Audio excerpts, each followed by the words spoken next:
Que Dieu vous bénisse. Que Dieu vous bénisse. On remercie le Seigneur car nous sommes de nouveau ici réunis. Avez-vous prié pour cette crise qui est en train de se vivre dans le monde entier avec cette maladie, avec ce virus? Vous avez prié, vous avez réalisé des prières? Bien, tous les jours, il faut louer, prier et demander à Dieu dans toutes vos pétitions. Car de toute façon, peu importe ce qui peut se produire, nous, autant qu'Église, nous nous considérons les enfants de Dieu. Nous aussi, nous pouvons souffrir des conséquences de toutes ces choses. Alors, il faut déposer la confiance en Dieu, il faut prier et surtout marcher très bien devant Dieu. Nous devons marcher droitement devant le Seigneur pour que Dieu puisse nous garder, nous protéger de toutes ces choses. Non seulement de ces virus, de ces pestes, mais aussi des forces de la nature, les ouragans, les tornades, les tempêtes, tout cela. Si nous marchons avec le Seigneur, Dieu nous gardera, Dieu nous protégera. Vous pouvez vous asseoir, mes frères et sœurs. Et je ne sais pas combien d'entre vous ont déjà lu le livre de Lamentations. Vous me dites tous oui, amen, mais... Bon, que quelqu'un puisse me dire de quoi il s'agit dans Lamentations. S'il l'a lu, qu'est-ce qu'il a compris? Qu'est-ce que vous avez lu dans Lamentations? Et de qui étaient toutes ces lamentations? Bien. Bon, les lamentations, les pleurs, les malheurs, comme parfois, on n'aime pas peut-être lire certains livres de la Bible, car apparemment, ils ont l'air pas si simples à comprendre. Mais toute la Bible est très importante. Toute la Bible est très importante, il faut la lire. Nous, parfois, nous disons « Ah, je ne lis pas ce livre, car je ne le comprends même pas. » Mais vous savez que tout est important. Dans la Bible, tous les livres de la Bible sont très importants. Alors, aujourd'hui, nous allons lire ici dans Lamentations pour pouvoir comprendre un peu plus de quelle lamentation il s'agit. Nous savons qu'il s'agit des lamentations de Jérémie. Et pour pouvoir comprendre, nous allons donc revenir un peu en arrière dans l'histoire. Et rappelons-nous que le peuple d'Israël, car vous savez que l'histoire du peuple d'Israël, nous la trouvons dans Rois et dans Chroniques, n'est-ce pas? Bon, aussi dans Samuel, nous trouvons beaucoup d'histoires, mais dans Rois et dans Chroniques se trouve l'histoire de tous les rois qu'il y a eu en Israël, en commençant à partir du roi David. Nous le trouvons là-bas dans Samuel, et le roi Salomon aussi, en finalisant Samuel. Ensuite commencent les livres de rois avec les histoires de Saül qui fut le premier roi en Israël. Et ensuite, Dieu a donné le règne à David. Mais Dieu a réalisé des promesses. Il a fait des promesses à Saül ou au peuple, à tout le peuple, il a fait des promesses par rapport au règne. Et Dieu disait que ce règne qu'il allait donner aux Israélites, ou ces rois qu'il avait déposés, c'était un royaume pour toujours. Mais Dieu aussi avait donné des lois et que eux, ils devaient accomplir ces lois, et ainsi que tous les commandements du Seigneur avec toute la loi de Moïse, pour Dieu même ainsi accomplir sa promesse, que le règne allait durer pour toujours et que ça allait être un règne béni par Dieu. Mais nous, lorsque nous lisons ces histoires, nous lisons toujours que ce roi a fait des choses mauvaises devant Dieu. Il dit, ce roi, un tel, a fait des choses mauvaises devant Dieu. Pratiquement tous faisaient des choses mauvaises devant Dieu. Tous sont devenus idolâtres. Tous sont partis vénérer leur idole, des statues, tous les dieux des autres nations, et tous ont oublié Dieu et ont profané le temple que Salomon avait bâti pour Dieu. Il l'avait bâti sur la ville de Jérusalem, car la ville de Jérusalem physique était une ville que Dieu avait choisie pour lui pouvoir se manifester, pour lui parler là-bas dans le temple. Et le peuple, ce qu'il a fait, c'est profaner avec leur idole, avec toutes les impudicités idolâtriques et avec toutes les abominations. Ils ont tant offensé le nom de Dieu que Dieu a commencé à envoyer des prophètes. Il leur envoyait des prophètes pour que eux, ils puissent se garder, s'éloigner des iniquités, de ce péché qu'ils étaient en train de réaliser, afin qu'ils puissent tous se convertir à Dieu. Et eux, ceux qui ont lu, je ne sais pas si vous avez lu les livres de rois, les livres de chroniques aussi, j'espère que vous les avez lus.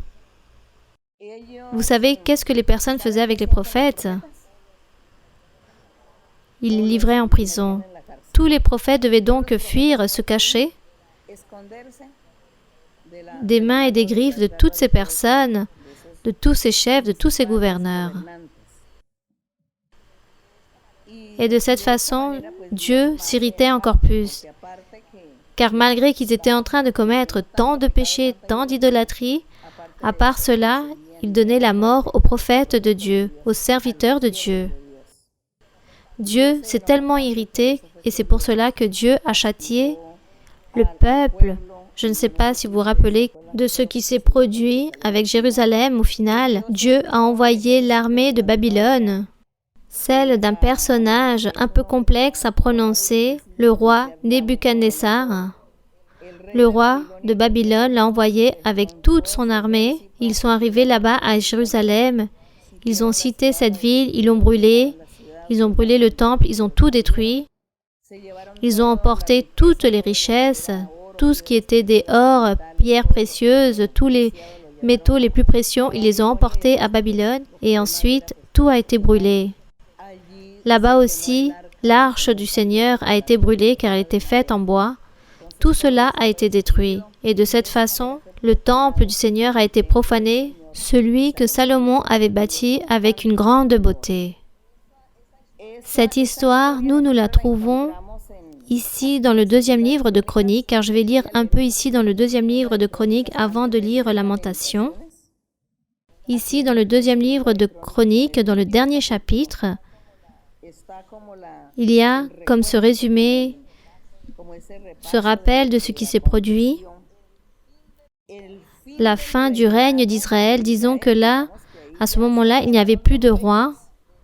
Après cette histoire, après que ce roi est venu et a détruit Jérusalem, plus jamais il n'y a eu de roi en Israël, plus jamais. Aucun roi ne s'est établi en Israël et non plus de prophète. Il n'y a plus de prophète pour que Dieu établisse pour prophétiser et élever à nouveau. Les peu de prophètes qui restèrent, les 3 derniers, eux, ils se sont limités à prophétiser par rapport à la venue de notre Seigneur Jésus-Christ. Alors, ce dernier roi fut Sédécias, ici dans le 2e livre de Chroniques, chapitre 36, sans perdre le livre de Lamentation. Ici, il est écrit, je vais lire très rapidement. Sédécias avait 21 ans lorsqu'il devint roi. Il régna 11 ans à Jérusalem. Mais lui, lorsqu'il a régné durant ces 11 ans à Jérusalem, la ville était déjà sous le pouvoir du roi de Babylone. Ce roi Sédécias, réellement, c'était comme un décor, un roi comme un décor, car il ne pouvait pas gouverner ou prendre des décisions, car il était sous la servitude du roi de Babylone. Et dans le verset 12, il dit qu'il fit ce qui est mal aux yeux de l'Éternel son Dieu. Il ne s'humilia point devant Jérémie, le prophète, qui lui parlait de la part de l'Éternel.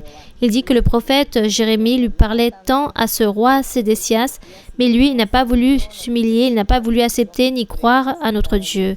Il dit qu'il s'est rebellé même avec le même roi Nebuchadnezzar. Et lui, il a eu un cœur très dur et c'est pourquoi Dieu a permis qu'il puisse lui arriver toutes les choses, toutes les humiliations que lui a réalisées ce roi Nebuchadnezzar à ce roi Sédécias. Et ici, dans le verset 14, il dit « Tous les chefs des sacrificateurs et le peuple, là-bas à Jérusalem, multiplièrent aussi les transgressions selon toutes les abominations des nations, et ils profanèrent la maison de l'Éternel, qu'il avait sanctifiée à Jérusalem, c'est-à-dire le temple que Salomon avait bâti. » Verset 15. L'Éternel, le Dieu de leur père, donna de bonnes heures à ses envoyés la mission de les avertir, car il avait épargné son peuple et sa propre demeure.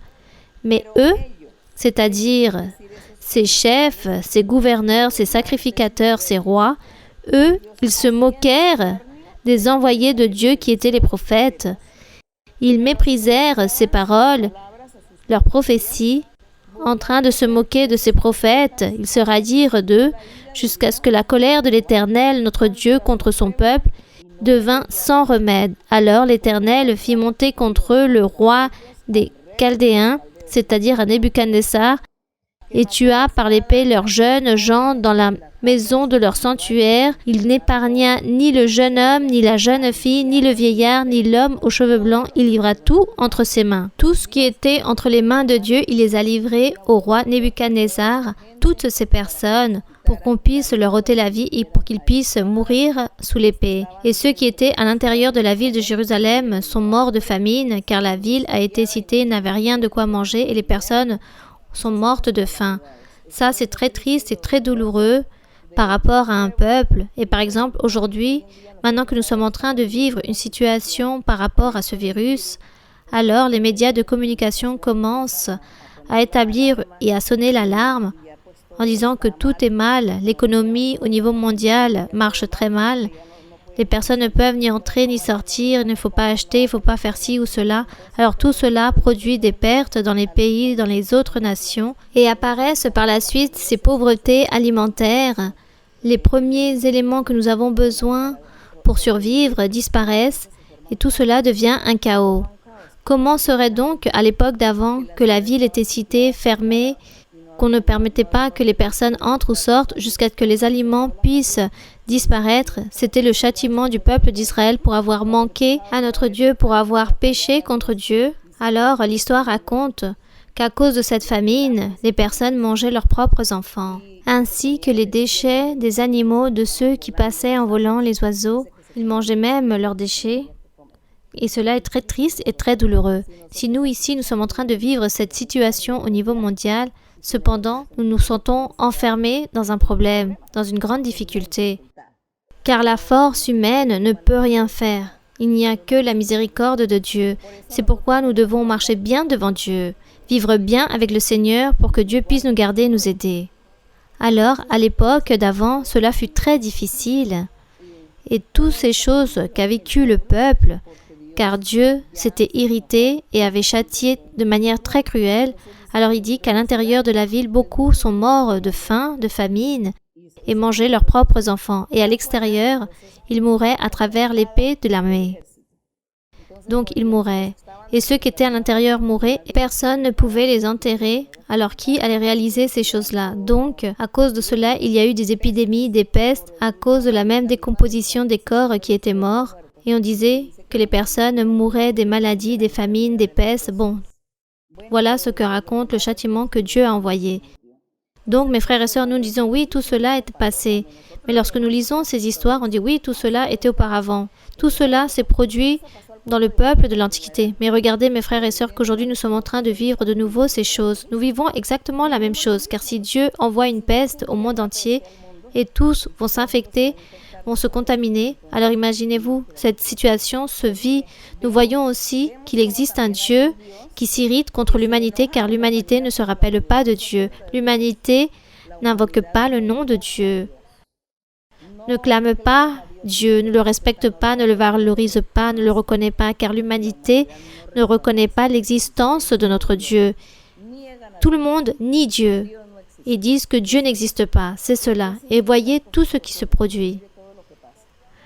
Nous sommes confiants que Dieu nous gardera. Mais de toute façon, nous allons souffrir les conséquences parfois des pauvretés. Oui, donc tout cela, nous devons prier, nous devons marcher très bien devant Dieu et ne pas permettre que le Seigneur aille s'irriter et envoyer tant de châtiments, trop de châtiments. Donc ici, nous allons continuer à parler de ce châtiment que Dieu a envoyé à cette époque au peuple d'Israël. Il est écrit ici dans le verset 18, « Nebuchadnezzar emporta à Babylone tous les ustensiles de la maison de Dieu, grands et petits, les trésors de la maison de l'Éternel et les trésors du roi et de ses chefs. Ils emportèrent tout le roi à Babylone. » Et dans le verset 19, il dit, « Ils brûlèrent la maison de Dieu, ils démolirent les murailles de Jérusalem, ils livrèrent au feu tous ses palais et détruisirent tous les objets précieux. » Dieu a permis tout cela. Ensuite, que Dieu avait fait une promesse à Salomon lorsqu'il a réalisé l'ouverture du temple. Dieu avait fait une promesse à Salomon et lui avait dit que dans ce temple, Dieu allait se manifester et que Dieu allait garder ce temple et que sa gloire allait se manifester et que son temple allait vivre pour toujours. Mais bien sûr, le Seigneur était en train de dire que ce temple sera pour toujours. Mais Dieu avait vu qu'il parlait plutôt d'un temple spirituel, car le temple physique, Dieu à l'époque, était en train de se rendre compte que toutes les personnes allaient lui manquer et que ce temple allait durer juste un instant, il allait être détruit. Et il fut détruit. Alors, voilà ce qui s'est produit. Et Dieu, après avoir établi ses yeux dans Jérusalem, car il dit que Dieu avait choisi Jérusalem, il lui a établi le pseudonyme de Sion, là-bas dans cette ville. Il l'appelait la ville du grand roi, car David avait construit son palais et David était le prototype du futur, le prototype de notre Seigneur Jésus-Christ. Et il dit, le Seigneur, que ça, c'était la Sion, cette Sion physique du temple d'avant, ce temple de Jérusalem. Et Dieu voulait demeurer là-bas, y habiter, mais Dieu aussi parlait du futur, son Église. Il a changé toutes ces choses matérielles, cette Jérusalem matérielle physique, cette ville de David physique, ce temple de Salomon, Dieu l'a changé pour des choses spirituelles. Il les a transférées aux choses spirituelles, à l'Église du Seigneur Jésus-Christ, au temple du Seigneur, la Sion spirituelle, la Jérusalem spirituelle, l'Église du Seigneur. Nous espérons, nous aussi, que nous puissions appartenir réellement à cette Sion, que nous aussi nous puissions être cette Jérusalem spirituelle. Et de cette façon, Dieu aussi, au milieu de sa tristesse, de son affliction, de voir que l'homme lui avait manqué, le peuple lui avait manqué après toutes ces promesses que Dieu leur avait réalisées, alors ils sont restés à un niveau zéro et tous se sont partis. Ils disent que certains se sont échappés. Ceux qui s'échappèrent de l'épée furent emmenés captifs à Babylone, ont été assujettis sous la servitude du roi et de ses fils, jusqu'à ce que le royaume des Perses soit venu pour les dominer, afin que s'accomplisse la parole de l'Éternel prononcée par la bouche de Jérémie, jusqu'à ce que le pays eût joui de ses sabbats. Il se reposa tout le temps qu'il fut dévasté jusqu'à ce que s'accomplissent ses 70 ans. Ils sont ensuite revenus dans leur ville, construire la ville pour réparer les murs et réaliser un nouveau temple. Et cela n'allait plus être la même chose, avec la même beauté que Salomon l'avait bâti. Ça allait être un temple très simple, mais cela, il a fallu attendre 70 ans. Donc la terre reposa du péché des Israélites, imaginez-vous. Alors, lorsque cela est arrivé, comme le prophète Jérémie était là, lui, il était parti une et plusieurs fois voir les rois, les gouverneurs, les sacrificateurs, pour leur prophétiser et pour emporter la parole du Seigneur, qu'ils puissent se repentir, car le Seigneur allait envoyer ce châtiment pour eux, et eux n'ont pas voulu écouter. Au contraire, l'histoire raconte qu'ils ont envoyé et livré Jérémie en prison. Il a été captif et même envoyé dans une citerne. Heureusement qu'il n'y avait pas d'eau dans ce puits, ou sinon il serait noyé là-bas. Et là-bas, il est resté très longtemps. Mais Dieu s'est rempli de miséricorde envers Jérémie et a fait qu'il ne puisse mourir là-bas. Ensuite, lorsque Jérémie voit toute cette désolation et cette destruction, car Jérémie, lui aussi, il dit qu'il est resté avec les personnes qui étaient très pauvres du peuple là-bas, à l'extérieur de Jérusalem, il est resté avec le peuple. Et lui, en train de voir cette Jérusalem détruite, incendiée, le temple aussi détruit, il n'y avait plus rien, Jérémie commence à se lamenter, il commence à mener un deuil, car à l'époque, lorsqu'une personne mourait, on devait mener un deuil. Donc, que ce soit un homme ou une femme, toute la famille devait réaliser des deuils et devait lire comme des poèmes, une poésie qu'il disait à la personne qui était morte. Il leur récitait ses qualités, tout ce que la personne avait été dans sa vie, tout ce qu'elle avait vécu, en train de mettre en évidence tout cela à ce mort. Donc ça, c'était le deuil ou les lamentations. Et à l'époque, ils appelaient même des personnes, des femmes, pour qu'elles puissent pleurer aux défunts. Elles étaient appelées les pleureuses, pour qu'elles puissent pleurer aux défunts. Donc tout commençait à sortir, les caractéristiques et les importances, vertus de cet homme ou cette femme qui mourait. Ça, c'était les lamentations ou le deuil. Donc Jérémie, ici, dans ses lamentations, il commence à se lamenter ou à mener un deuil envers quelqu'un qui était mort. Qui était mort? Jérusalem. Jérusalem, la Jérusalem que Dieu avait en préférence, cette Jérusalem qui se disait être la maison de Dieu. Cette Jérusalem, c'était la Sion, et là-bas, dans cette Jérusalem, il y avait le palais, le royaume du roi, et même des fois dans les psaumes, se met en évidence tous ces chants par rapport à Sion, par rapport à tous ces royaumes du roi David. C'était ces cantiques qui sortaient de là. Mais réellement, tous ces chants, ce qui était chanté, tous ceux qui composaient ces chansons, ces cantiques, eux, ils le composaient pour Jérusalem, pour cette Sion, pour le royaume du roi David, mais réellement, ils ne se rendaient pas compte qu'il s'agissait de l'Esprit de Dieu qui était en train de les remplir pour pouvoir prophétiser ou mener ce deuil plutôt pour le futur, car c'était regarder vers le futur qui était la véritable Sion et qui était la véritable Jérusalem. Que cette Jérusalem physique allait disparaître, mourir. Et Jérémie disait, mais c'est d'elle que Dieu me parlait, et Dieu m'envoyait à parler au peuple d'elle, que Jérusalem était son trône, que Jérusalem, c'était là où il allait établir ses pieds, que ce temple de Salomon, c'est là où Dieu allait se manifester et que la gloire du Seigneur allait vivre là-bas. Donc, Jérémie était très inquiet, il disait, mais comment est-ce possible? Après avoir prophétisé de cette Jérusalem, regardez comme elle se trouve en ruine, dévastée. Et donc il était très triste, il se lamentait par rapport à cette femme, car Dieu traitait le peuple d'Israël comme une femme. Il l'a traitée tout d'abord comme la Vierge, cette jeune fille d'Israël, et ensuite comme une adultère. Il disait que cette Jérusalem avait eu beaucoup d'amants, et tous ces amants, c'était le peuple d'Israël idolâtre, des autres dieux, des autres idoles, des autres nations. Donc chaque nation était un amant du peuple d'Israël à cause de l'idolâtrie. Donc imaginez et regardez la forme métaphorique et symbolique de comment Dieu a toujours parlé par rapport au peuple, toujours à travers des métaphores, toujours à travers des symboles. Et Dieu aujourd'hui, lui aussi, il nous parle de la même façon, avec beaucoup de métaphores, avec beaucoup d'illustrations, avec beaucoup de symboles. Le Seigneur nous parle aussi. Car par exemple, le Seigneur aujourd'hui, il dit que nous sommes son Église, que nous sommes son épouse. Ça, c'est la métaphore. Ça, c'est la symbologie, l'illustration.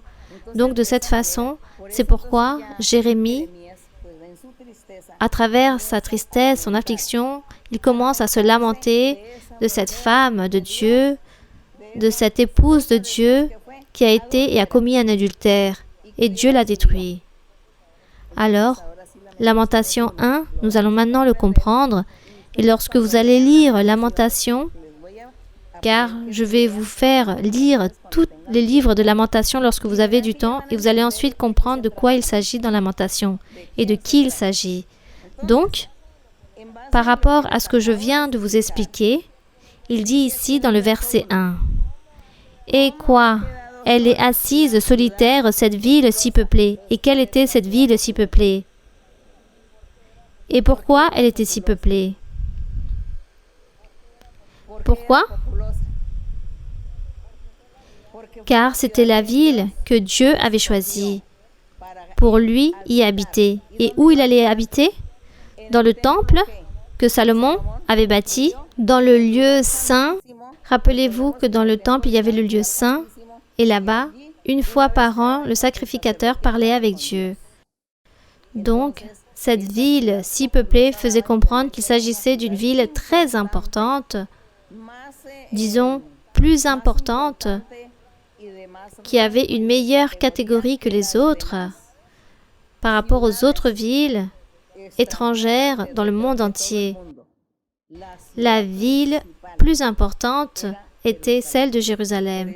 C'est pourquoi ils partent de cette ville si peuplée. Et elle dit, regardez, aujourd'hui elle est assise et solitaire. Il dit, grande entre les nations, souveraine parmi les États, elle est réduite à la servitude. Oui, qui était l'époux, le mari? C'était Dieu. Il parle d'elle en disant qu'elle était semblable à une veuve. Cette femme a été quoi? Réduite à la servitude, c'est-à-dire qu'elle était en train de mendier. C'est comme si elle était esclave, sous la servitude de quelqu'un, car ici il dit que le roi a emporté quelques personnes à Babylone, un groupe de personnes. Ce groupe qui a été emporté à Babylone, il y avait à peu près 4800 personnes. Parmi ce groupe, il y avait Daniel, ses amis, des prophètes et des sacrificateurs. Il y avait la famille, les enfants du roi, disons, des princes, car Daniel était un prince, il appartenait à la royauté.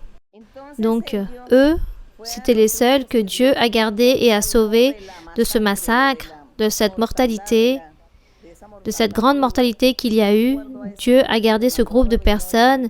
Ils ont été emportés à Babylone sous la servitude, mais ce groupe, c'était ce restant du peuple. Ce restant du peuple fut emporté à Babylone. Là-bas, ils sont restés 70 ans, ils se sont multipliés.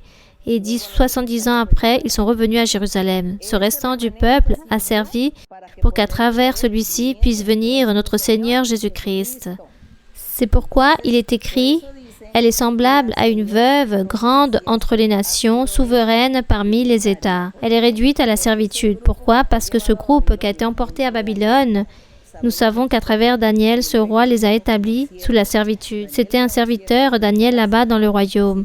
Mais comme Dieu lui a donné une sagesse, une intelligence de pouvoir interpréter des songes, alors le roi l'a établi dans un lieu très grand comme être le second du roi.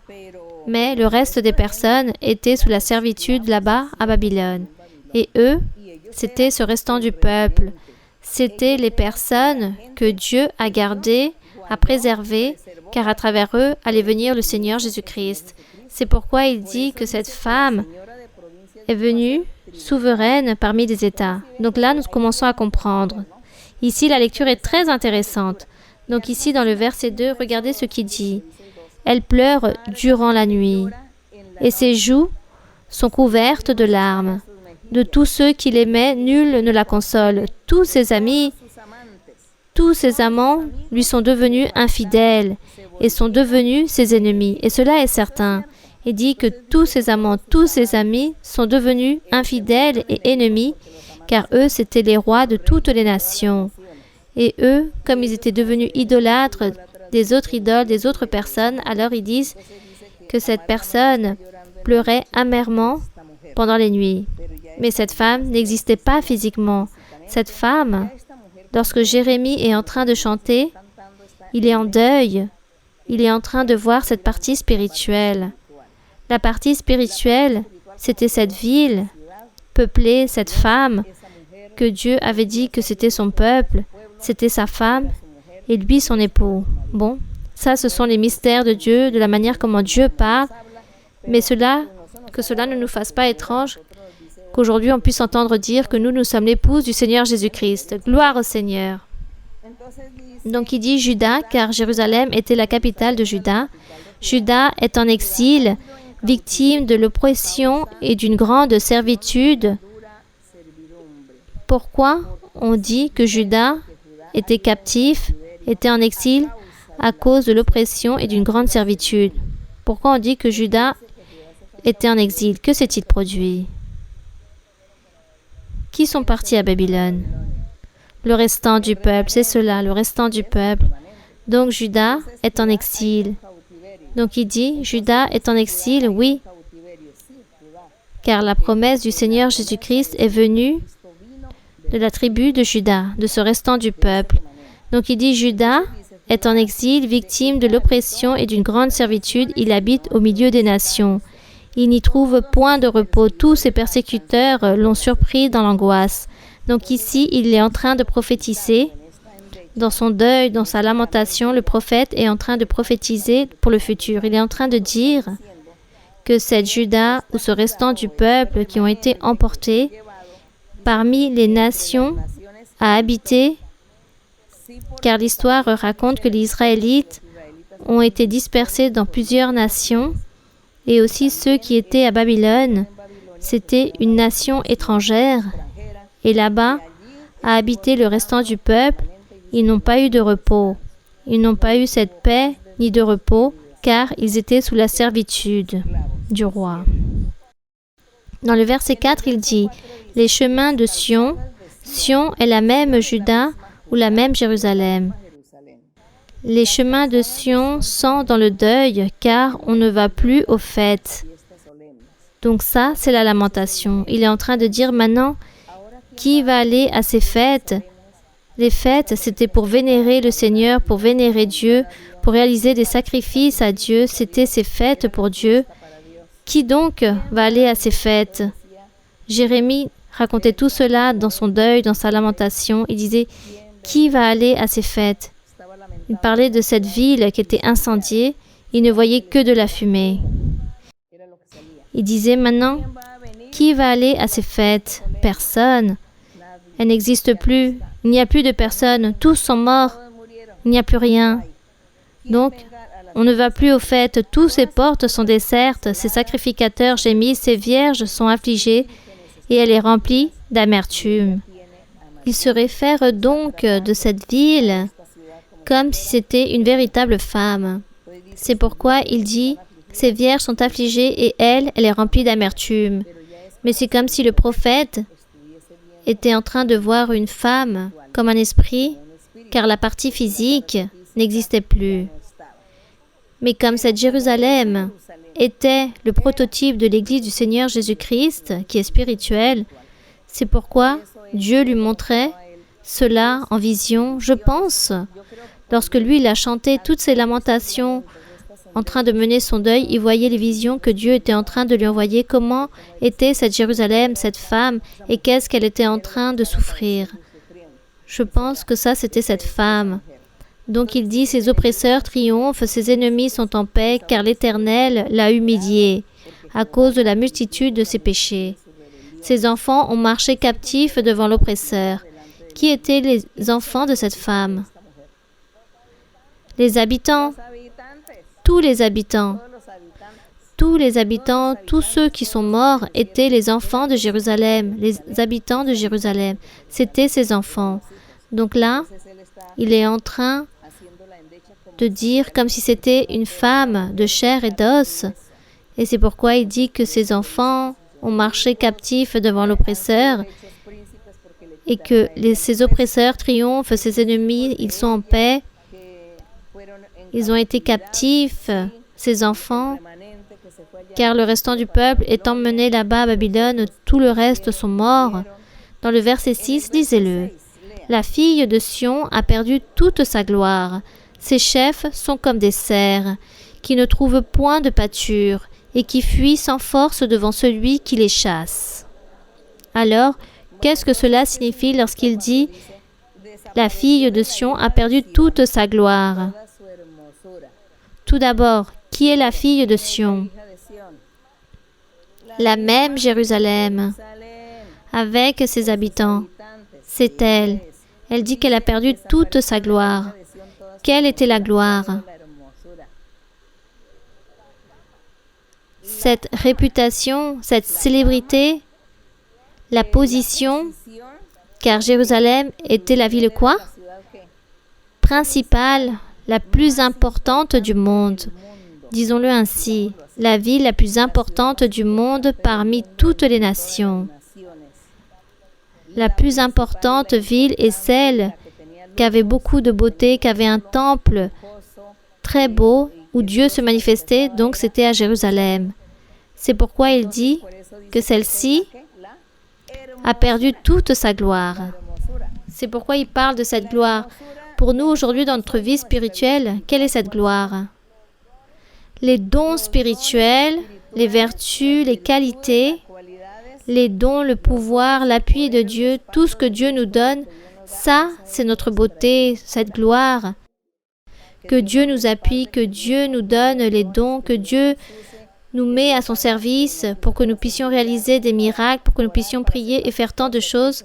Ça, c'est la gloire que Dieu nous donne. Il nous embellit de manière spirituelle. C'est cela. Ça, c'est notre beauté.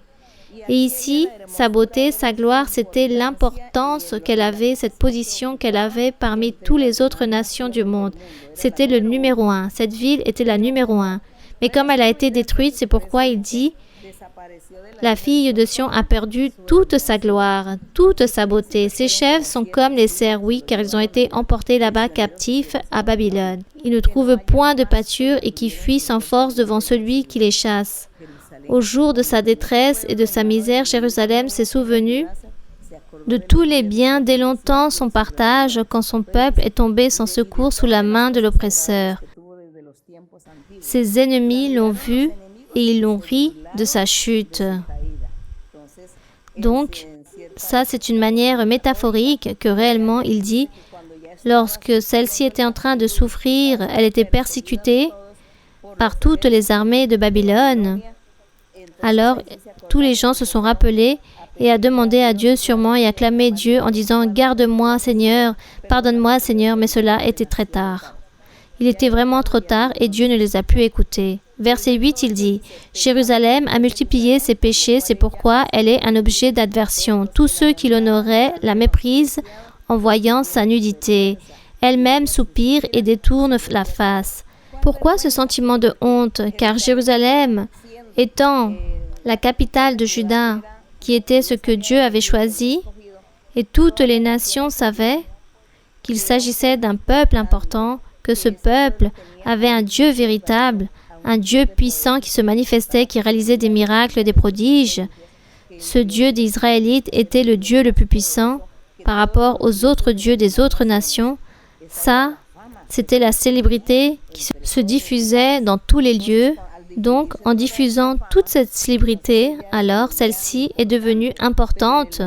Mais au moment qu'elle devient humiliée, incendiée, détruite, sans roi, sans chef, sans sacrificateur, sans prophète, alors c'était la moquerie de toutes les nations, de toutes les personnes. Ils disaient « Regardez ce peuple !» Et on disait que le peuple était avec eux. On ne disait pas que Dieu était si puissant et que ce Dieu était si puissant, si fort et gagnait toutes les batailles et que c'était eux qui allaient triompher car Dieu les aidait et que c'était un peuple choisi, c'était le peuple unique. Et regardez maintenant, regardez comment ils sont. Dieu les a abandonnés et regardez comment Dieu les a établis. Ils se moquaient de cette façon. Aujourd'hui aussi, du côté spirituel, nous aussi, les personnes peuvent nous dire toutes ces choses. Si nous donnons des mauvais témoignages, des mauvais exemples, après que nos voisins, parentés, familles ou amitiés savent que nous appartenons à l'Église et on dit que Dieu se manifeste ici dans l'Église, que Dieu ici il fait des miracles, des prodiges, que Dieu nous parle, que Dieu se manifeste, et nous racontons tout cela aux personnes et nous disons « Dieu me garde, Dieu me protège, Dieu me bénit ». Mais il s'avère que moi je manque à Dieu, je commence à pécher, alors Dieu m'oublie et me viennent tous les malheurs qui peuvent arriver à toutes les personnes, à quiconque. Et lorsque j'aurai tous ces malheurs, les personnes qui sont autour de moi vont se moquer et vont dire « Mais vous ne dites pas que vous avez Dieu dans votre Église, Dieu qui parle, qui se manifeste.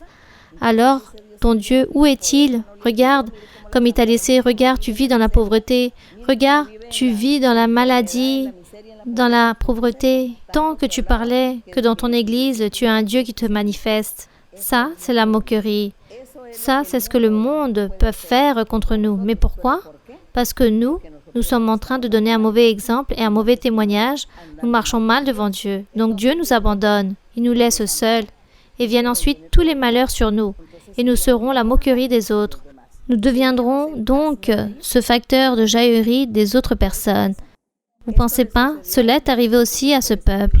C'est pourquoi il dit que tous se sont moqués, toutes les nations, en voyant cette ville, en voyant ce peuple non protégé par Dieu. Car Dieu les a abandonnés. Dieu les a laissés seuls, les a rejetés, le peuple d'Israël. Voilà ce qui s'est passé à la fin avec ce peuple d'Israël. Ensuite, Dieu plus jamais n'a établi des rois. En Israël, il n'y a plus de rois. Nous allons donc continuer à lire ici dans le verset 9 où il dit « La souillure était dans les pans de sa robe et elle se songeait pas à sa fin. Elle est tombée d'une manière étonnante et nul ne la console. Vois sa misère, ô Éternel, quelle arrogance chez l'ennemi. L'oppresseur a étendu la main sur tout ce qu'il avait de précieux. Elle a vu pénétrer dans son sanctuaire les nations, auxquelles tu avais défendu d'entrer dans ton assemblée. » Regardez qu'il est en train de lui dire, il est en train de dire « Seigneur ». Jérémie est en train de dire ici que cette femme, cette Jérusalem, a vu entrer dans le sanctuaire lorsque eux, ils sont rentrés dans le temple de Salomon pour profaner et le détruire et voler toutes les choses précieuses et à détruire. Elle a vu pénétrer dans son sanctuaire les nations auxquelles tu avais défendu d'entrer dans son assemblée, car ils allaient profaner le temple, que aucun incirconcis devait entrer dans le temple. Ainsi avait parlé le Seigneur. Et ici, il dit que cette femme a vu, lorsque tous sont venus, ce roi avec ses armées pour détruire et pour profaner le temple de Dieu. Mais ici aussi, ils profanaient, lorsqu'ils ont profané ce que Dieu avait dit qu'ils ne pouvaient pas faire, avait défendu de faire, qu'il ne fallait pas profaner son temple, lorsque Dieu disait « aucun incirconcis », car c'était les personnes qui péchaient, les mauvaises personnes. L'incirconcis, c'était l'enfant de Dieu, l'Israélite, celui qui était natif, celui qui appartenait au peuple d'Israël. Il était intouchable. Mais à cause de son péché, alors, les incirconcis sont venus pour détruire, pour humilier et détruire. Et aujourd'hui, du côté de l'incirconcision aussi, aujourd'hui, il y a l'incirconcision et la circoncision. Donc, lorsque nous venons et nous avons cru en le Seigneur, et nous avons ici les expériences spirituelles avec Dieu, nous nous circoncisons spirituellement. Qu'est-ce que se circonciser? Que je me repentis, je reconnais que Dieu existe, je continue à chercher Dieu, je continue et commence à chercher les choses spirituelles. Donc Dieu me circoncis, il m'aide et moi je commence à changer, à m'éloigner du péché, à m'éloigner des choses mauvaises. Alors ma vie commence et je commence à vivre une vie sainte. C'est là par rapport à la circoncision spirituelle. À l'époque, tout était physique. La circoncision était physique, mais Dieu ne permettait pas que des personnes étrangères puissent venir à son temple, mais juste ceux qui étaient circoncis, ceux qui appartenaient au peuple d'Israël, les habitants de là-bas, de Jérusalem. Donc, toutes ces choses, nous les voyons que tout cela, c'était l'ombre ou le prototype ou le symbole de ce qu'aujourd'hui, nous sommes en train de vivre et que nous continuerons à vivre aussi, car dans le sens spirituel, nous sommes un peuple, Dieu nous nomme comme son épouse et nous devons donc avoir notre cœur circoncis, c'est-à-dire éloigné du péché, en train de vivre une vie sainte et ne pas permettre qu'un incirconcis puisse venir ou quelqu'un puisse venir à réaliser le péché ou à ruiner notre vie spirituelle et nous à continuer à suivre des mauvais exemples des autres personnes du monde qui font des choses mauvaises comme quiconque qui vit dans le monde. Ou sinon, nous serions en train de rien faire et nous n'aurions pas non plus de changement de vie. Donc Dieu commencerait aussi à nous rejeter, à nous châtier comme il l'a fait avec le peuple. Tout ce que Dieu a fait avec le peuple d'Israël, il l'a fait de manière physique, matériellement et littéralement. Mais tout cela, aujourd'hui, dans l'Église aussi, Dieu se comporte d'une manière dans le sens spirituel avec nous, pour que nous aussi, nous puissions comprendre qu'à Dieu, il faut lui obéir, l'honorer, et nous garder aussi pour que Dieu puisse être toujours avec nous et que Dieu puisse dire « Tu es mon Église, celle-ci est mon Église ». Et que nous aussi, nous puissions dire aux personnes « Dans mon Église, Dieu se manifeste. Dans mon Église, Dieu parle. Moi, j'assiste à une Église où Dieu se manifeste, n'est-ce pas? C'est cela. C'est cela que Dieu attend de nous. Et nous, ici, en train de lire cela, nous devons apprendre à faire la différence, à apprécier le pouvoir de Dieu. Eux, ils n'ont pas apprécié cela, mais nous, nous devons apprécier le nom que Dieu nous a donné, la position que nous avons, nous aussi. Nous avons une grande position. Si nous allons nous comparaître avec le monde, qui serait le supérieur? Nous sommes supérieurs car nous avons un Dieu qui vit. Donc vous voyez que Dieu aussi est en train de nous donner ce poste, cette catégorie, ce rang, comme il a fait Dieu dans l'Antiquité, avec cette Jérusalem, avec ce peuple de le côté physique et matériel. Donc continuons ici par rapport aux lamentations de Jérémie. Le temps est passé, mais je vais lire ici très rapidement, ici dans le verset 11, où il dit « Tout son peuple soupire, ils cherchent du pain, ils ont donné leurs choses précieuses pour de la nourriture, afin de raminer leur vie. Vois, Éternel, regarde comme je suis avili. » Ici, en train de parler, il dit qu'elle parle à Dieu. Cette femme est en train de parler à Dieu.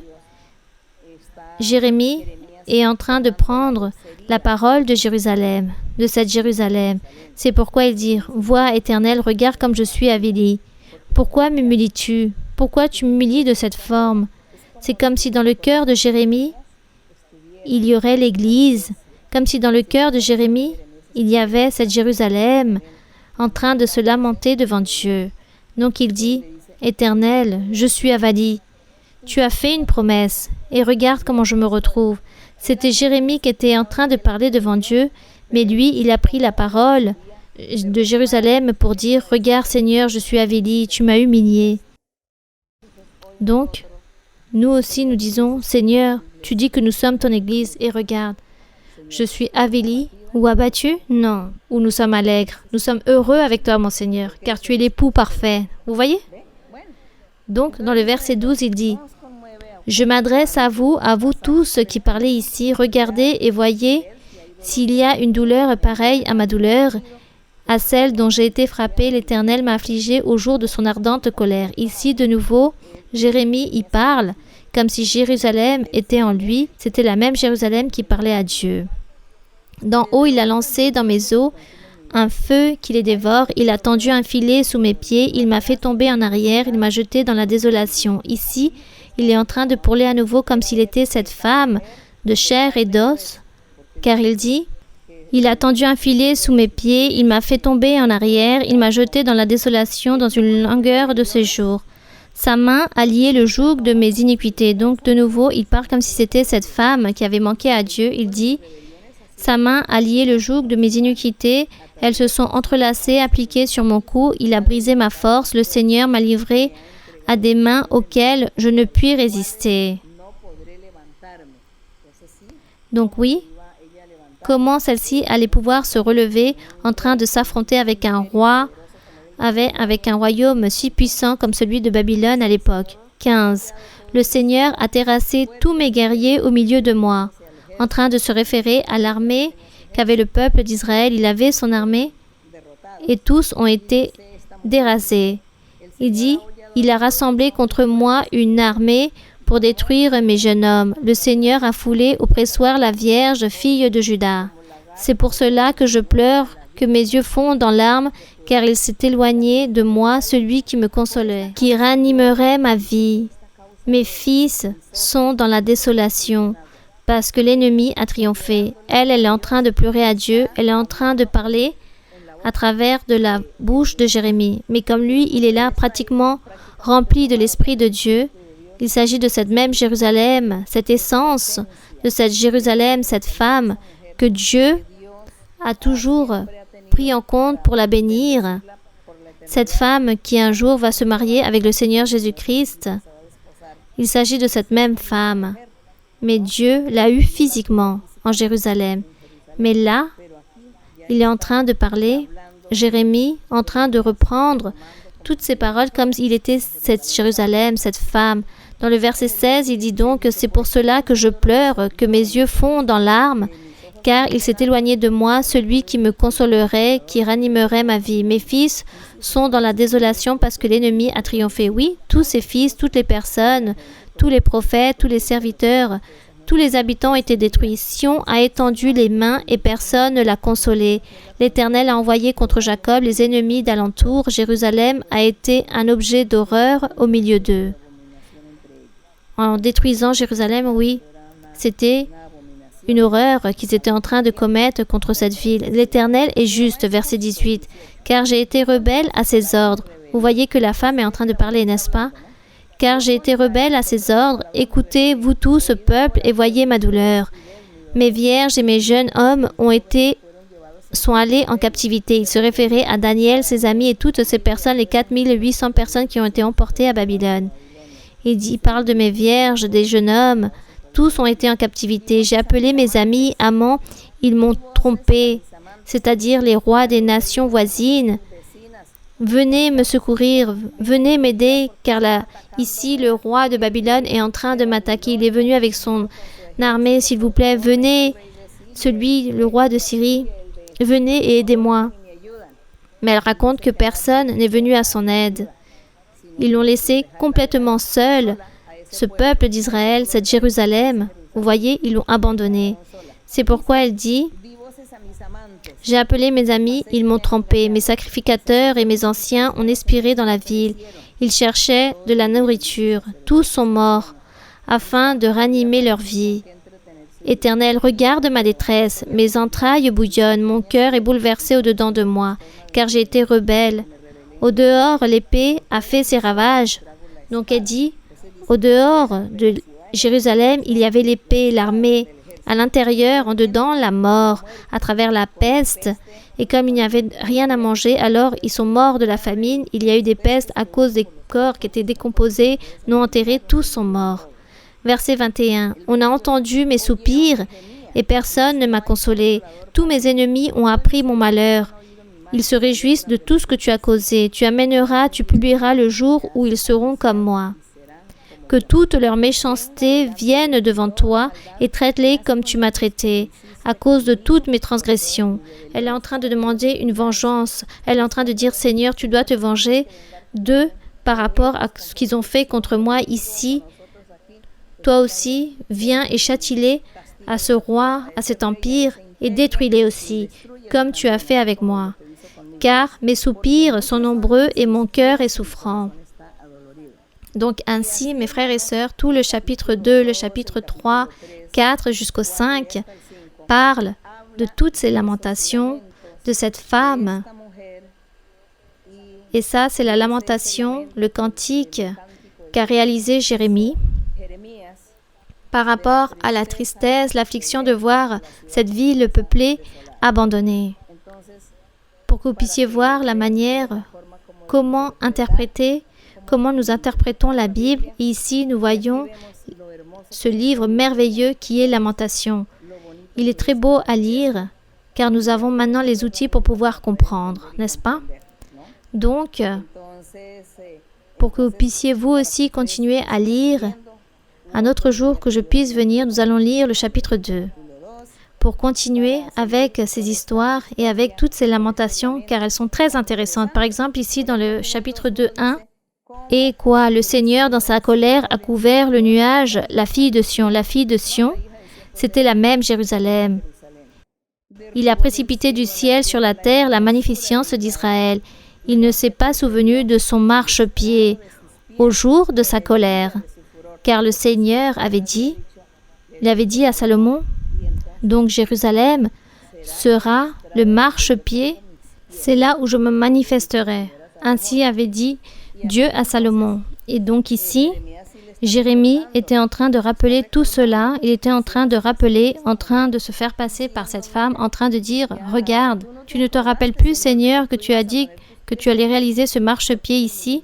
Alors, pourquoi tu as permis que tout cela se détruise? Si tu as dit qu'ici tu allais établir tes pieds.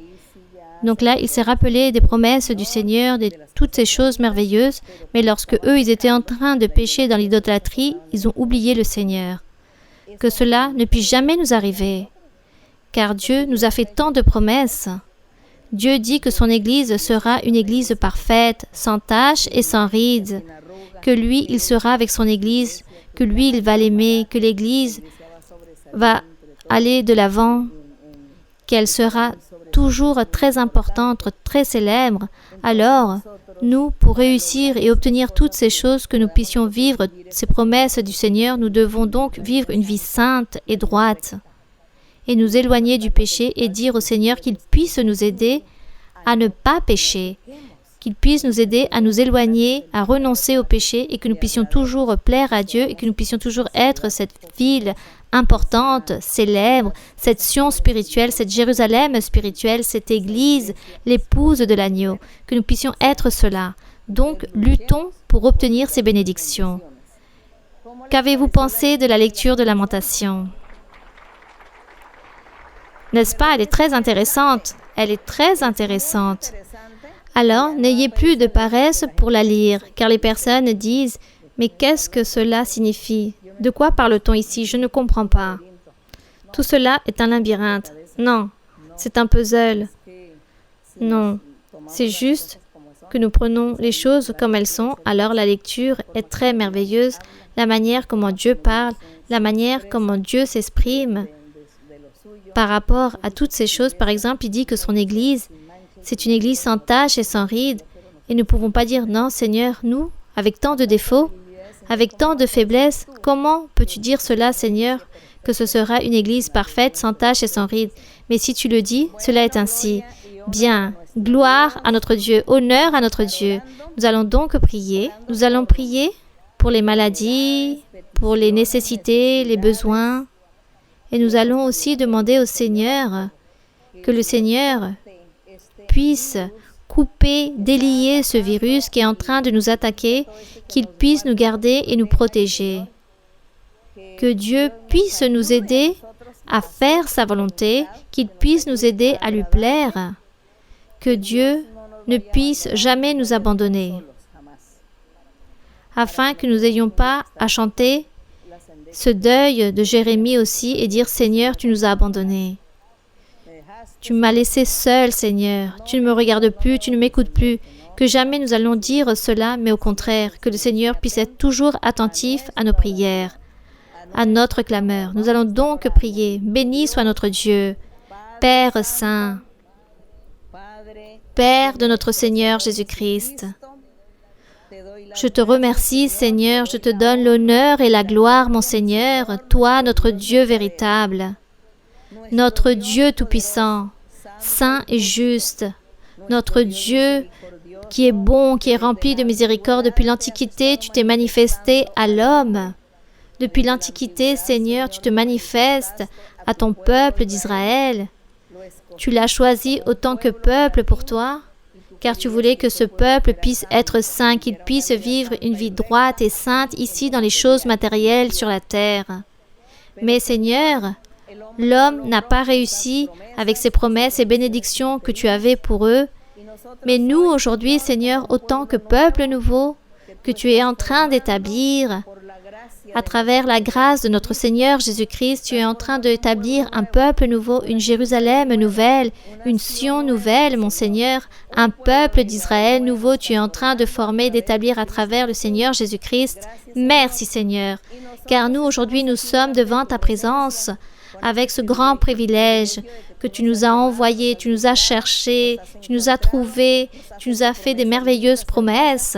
Et ici, Seigneur, nous sommes ici avec les promesses de ton Saint-Esprit, en train d'espérer et de vouloir avec tout notre cœur recevoir toutes les choses qui ont été promises et aussi avec le souhait dans notre cœur de vouloir faire ta volonté, de vouloir te plaire, pour pouvoir faire ce que tu veux que nous fassions, ta volonté. Voilà ce que nous voulons, Seigneur, que tu puisses nous enseigner chaque jour. Enseigne-nous ton chemin, ta voie. Aide-nous, Seigneur, à continuer dans ce sentier qui est droit, dans le sentier de la perfection qui est intègre. Merci mon Père Saint, merci pour ta miséricorde, pour ta bonté, ton amour, pour ta patience, mon Seigneur, que tu as eu avec toute cette humanité.